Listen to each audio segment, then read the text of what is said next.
জয় Bangla slogan দিয়েছে।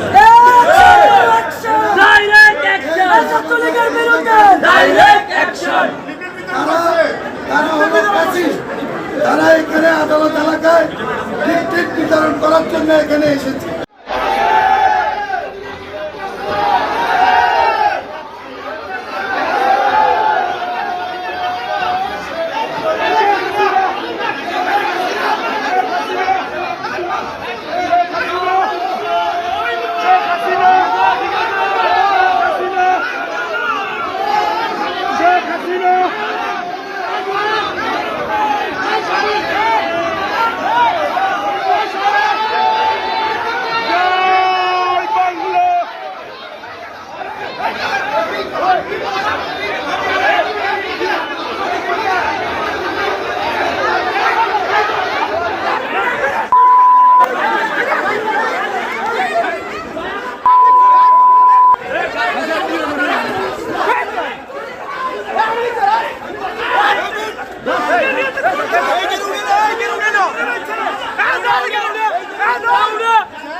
মিছিল করেছে হত্যাকাণ্ডের সাথে লিপ্ত ছিল আমাদের যে শহীদ হয়েছে এখনো হাতের এলাকায় তারা এখনো ঘোরাফেরা করে আদালত সরকারে যারা সন্ত্রাসীদেরকে আশ্রয় প্রশ্রয় দিয়েছে ওরাও কিন্তু পোটাঙ্গিনে ঘুরে আদালতে দাঁড়িয়ে তারা জয় বাংলা স্লোগান দিয়েছে।